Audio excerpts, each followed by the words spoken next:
Hori da. Gaur uste partidu borobila izan dela, ez? Gure aldetik. Hasieratik erakutsi dugu zein zen gure intentzioa, aurkarean bila jutea, aukerak sortzea eta benetan intentzio batekin jokatzea, ezta? Duela bi aste hemen egon ginenean hori zen gehiena atxakatzen geniona geure buruari, gauzako beto edo okerrago atea daitezke, baina egia da intentzio hori ez genuela erakutsi bestetan erakusten genuena.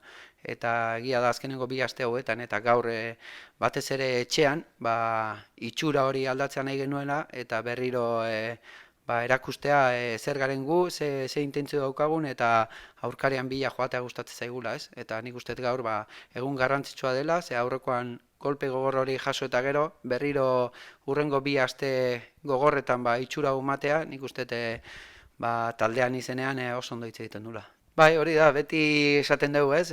Momentu denak diela importanteak, bai, erasoan zaudenean, baloia galtzeko preste egoteko, nik uste partidu borobia izan dela, ze aukera desente sortzeaz gain, porteria hutsa mantentzea eta oso aukera gutxi sortu dizkugula uste dute sestaok, eta zegoen dinamikan egonda eta ikusita ze partidu jokatzen ari zen, nik uste goraipatzekoa dela porteria hori hutsa mantentzea gaur.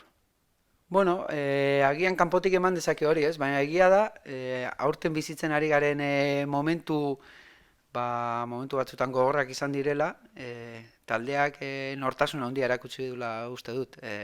Golpeak jaso ditugu urtean zehar, baina benetan taldeak hurrengo egunetik erakutsi duen erantzuna, nik uste taldean heldutasun nabarmena dagoela eta hurrengo egunetik taldeak erakutsi duen jarrera bikaina izan da, ez? Orduan nik uste taldea horren gainetik dagoela, heldua dela gai horietan eta garbi daukagula. Orain emaitzak azken bi aste hauetan etortzen ari dira, baina garbi daukagu zein den gure helburua, ezin dugu jaitsi ezer eta gauzen bila joaten jarraitu behar dugu, ezta.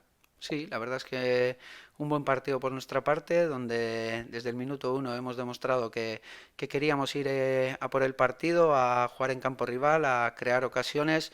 Creo que hemos conseguido tener muchas ocasiones y hoy sí que hemos tenido esa efectividad para poder sacar el partido adelante y aparte de eso ser capaces de mantener esa portería a cero.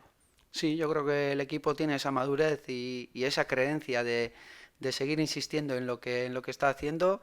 Hace 2 semanas dijimos aquí que estábamos tristes y dolidos porque creo que durante todo el año es el único partido en el que no jugamos con la intención que veníamos haciendo.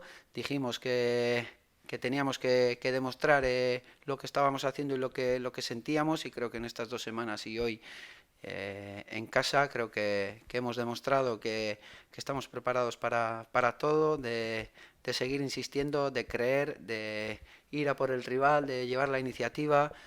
O sea que es sencillo decirlo, pero con las situaciones que hemos estado viviendo, que el equipo tenga esa capacidad para ya desde el día siguiente apretar y no bajar el ritmo, pues creo que habla muy bien de los jugadores.